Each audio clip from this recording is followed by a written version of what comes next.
Tyrion. Somewhere off in the far distance, a dying man was screaming for his mother. "To horse!" A man was yelling in Giscari, in the next camp to the north of the Second Sons. "To horse! To horse!"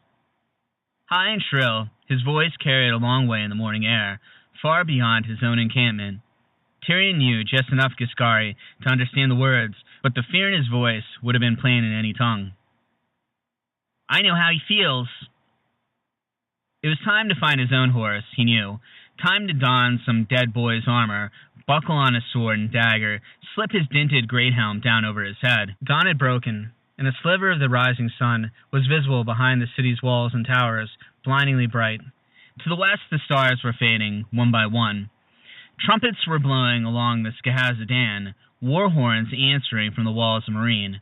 A ship was sinking in the river mouth, afire. Dead men and dragons were moving through the sky, whilst warships crashed and clashed on Slaver's Bay.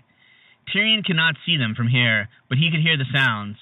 The crash of hull against hull as ships slammed together, the deep-throated war horns of the Ironborn, and queer high whistles of Karth, the splintering of oars, the shouts and battle cries, the crash of axe on armor, sword on shield, all mingled with the shrieks of wounded men.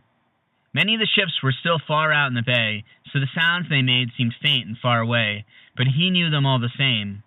The music of slaughter. 3 yards from where he stood rose the wicked sister, her long arms swinging up with a clutch of corpses. Chunk-thump! And there they flew, naked and swollen, pale dead birds tumbling boneless through the air. The siege camp shimmered in a gaudy haze of rose and gold, but the famous stepped pyramids of Marine hulked black against the glare. Something was moving atop one of them, he saw. A dragon. But which one? At this distance, it could as easily have been an eagle. A very big eagle. After days spent hidden inside musty tents of the Second Sons, the outside air smelled fresh and clear. Though he could not see the bay from where he stood, the tang of salt told him it was near. Tyrion filled his lungs with it. A fine day for a battle. From the east, the sound of drumming rolled across the parched plain.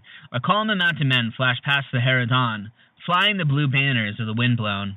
A younger man might have found it all exhilarating. A stupider man might have thought it grand and glorious, right up to the moment when some arse-ugly, younkish slave soldier with rings in his nipples planted an axe between his eyes.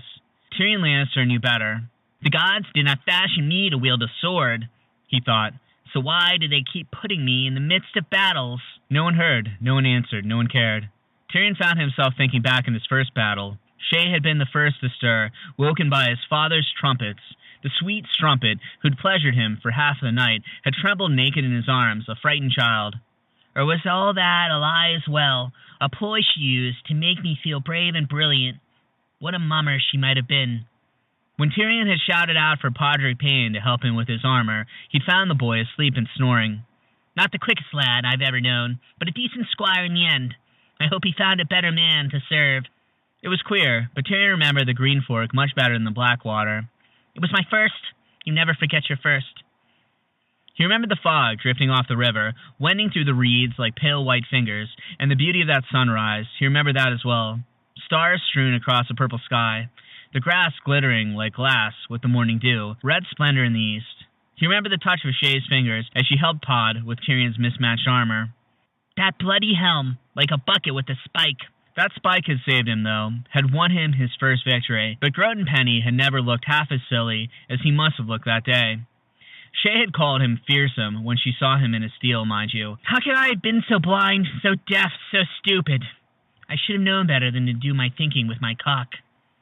The Second Sons were saddling their horses. They went about it calmly, unhurriedly, efficiently. It was nothing they had not done 100 times before.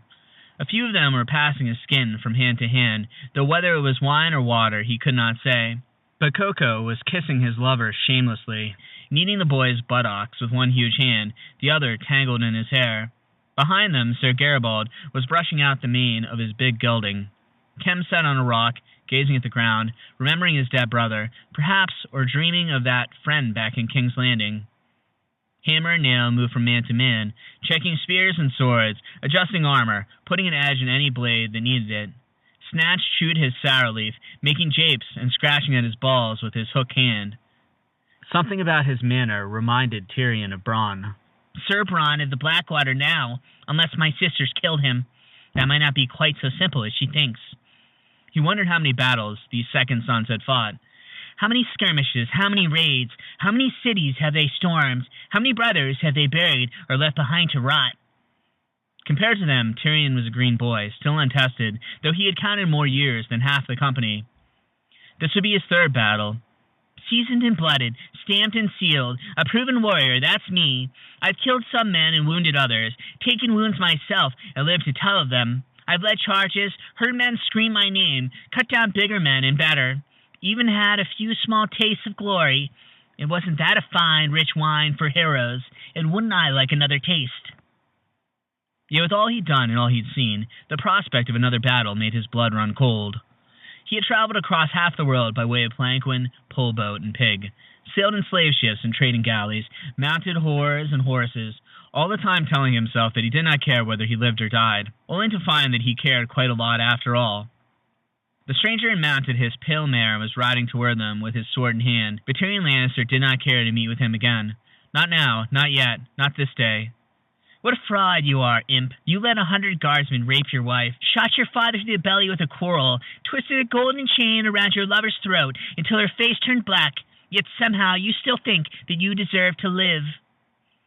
Penny was ready in her armor when Tyrion slipped back inside the tent they shared. She had been strapping herself into wooden plate for years in service to her mummery. Real plate and mail were not so different once you mastered all the clasps and buckles. And if the company's steel was dented here and rusted there, scratched and stained and discolored, no matter, it should still be good enough to stop a sword. The only piece she had not donned was her helm. When he entered, she looked up. "You're not armored. What's happening?" "The usual things. Mud and blood and heroism. Killing and dying. There's one battle being fought out on the bay, another one beneath the city walls. Whichever way the Yunkish turn, they have a foe behind them. The closest fighting's a good league off still, but we'll be in it soon, on one side or the other." The second sons were ripe for another change of masters. Tyrion was almost certain of that, though there was a great abyss between certain and almost certain. "If I misjudge my man, all of us are lost. Put on your helm and make sure the clasps are closed. I took mine off once to keep from drowning, and it cost me a nose." Tyrion picked at his scar. "We need to get you into your armor first." "If you wish. The jerkin first, the boiled leather, with the iron studs. Ring meal over that, then the gorget." He glanced about the tent. "Is there wine?" "No. We had half a flagon left from supper. A quarter of a flagon. You drank it." He sighed. "I would sell my sister for a cup of wine." "You would sell your sister for a cup of horse piss." That was so unexpected that it made him laugh aloud. "Is my taste for horse piss so well known, or have you met my sister?" "I only saw her that one time, when we jousted for the Boy King. Groat thought she was beautiful." "Groat was a stunted little lick-spittle with a stupid name." "Only a fool rides into battle sober. Plum will have some wine. What if he dies in the battle? It would be a crime to waste it." "Hold your tongue.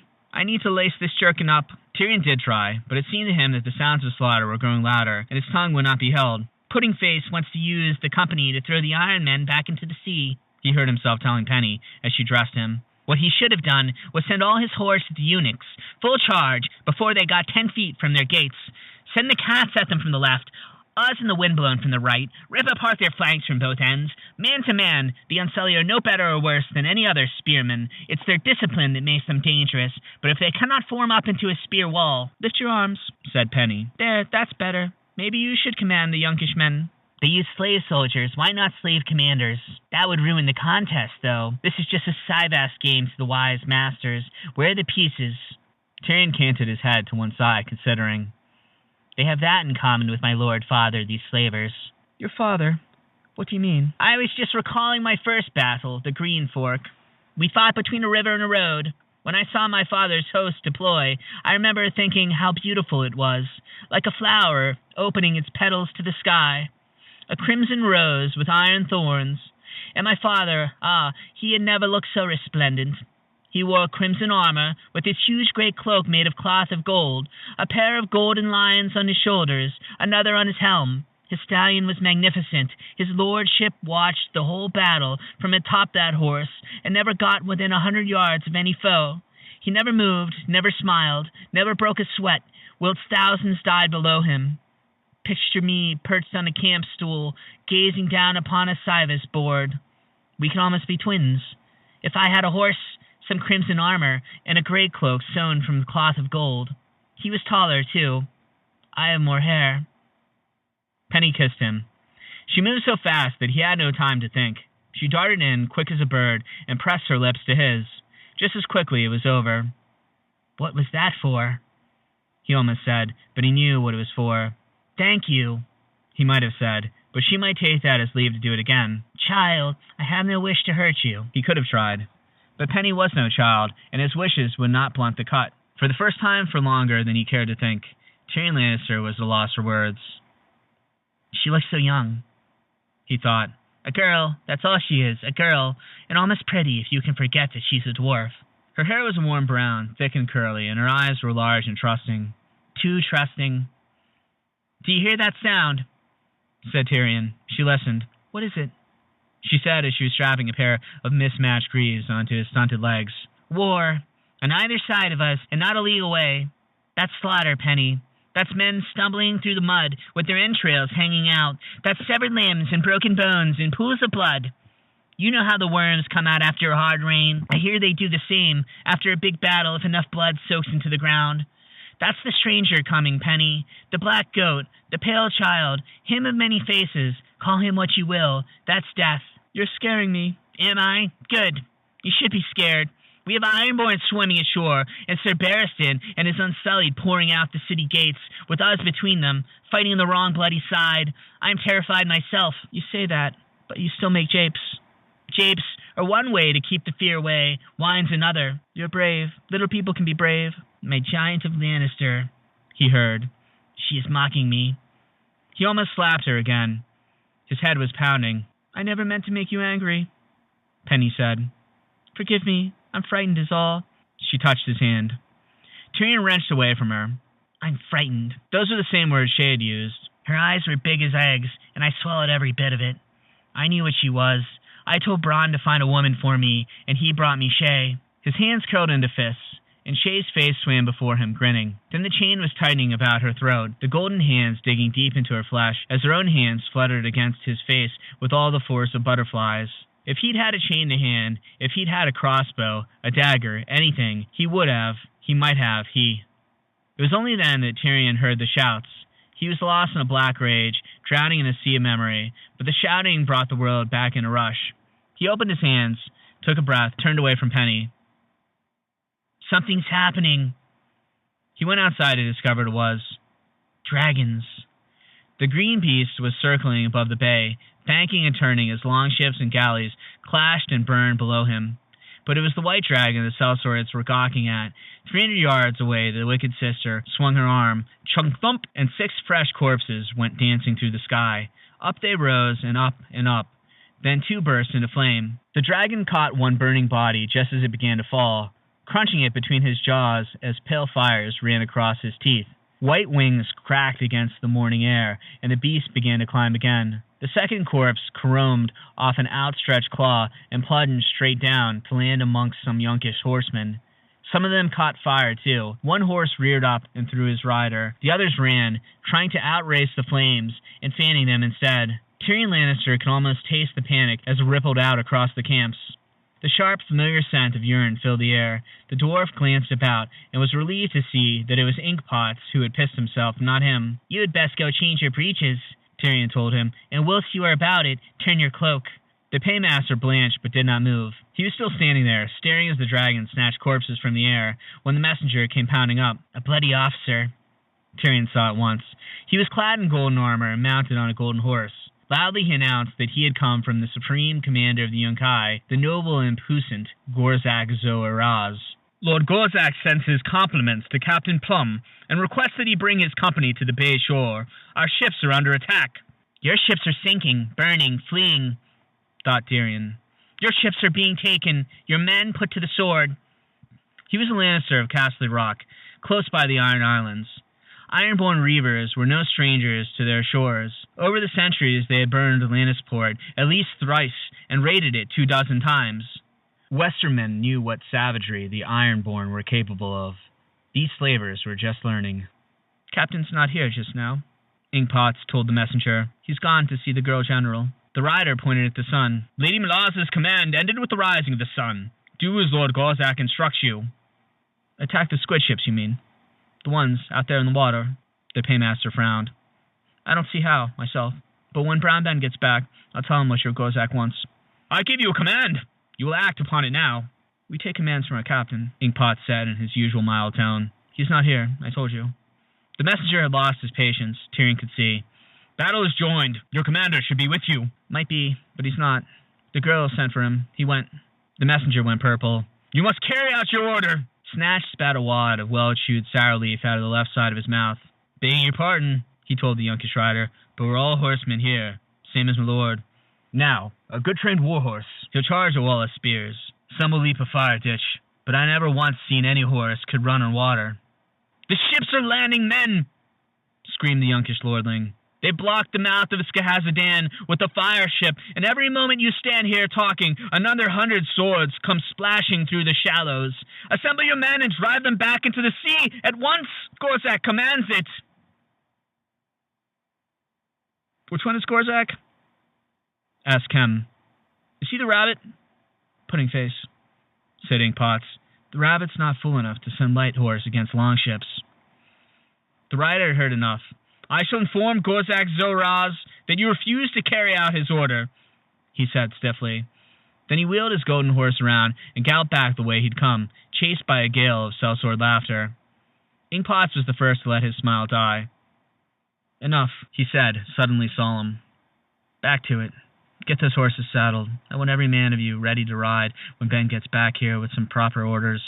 And put that cook fire out. You can break your fast after the fighting's done if you live that long. His gaze fell on Tyrion. What are you grinning at? You look a little fool in that armor, half-man. Better to look a fool than to be one, the dwarf replied. We are on the losing side. The half-man's right, said Jorah Mormont. We now want to be fighting for the slavers when Daenerys returns. And she will, make no mistake. Strike now and strike hard, and the queen will not forget it. Find her hostages and free them, and I will swear on the honor of my house and home that this was Brown Ben's plan from the beginning.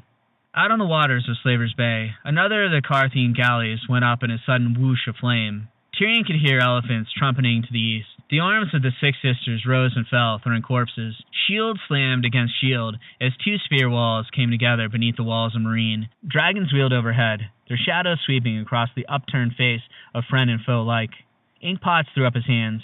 I keep the books, I guard our gold, I drop our agreements, collect our wages, make certain that we have sufficient coin to buy provisions. I do not decide who we fight or when. That is for Brown Ben to say.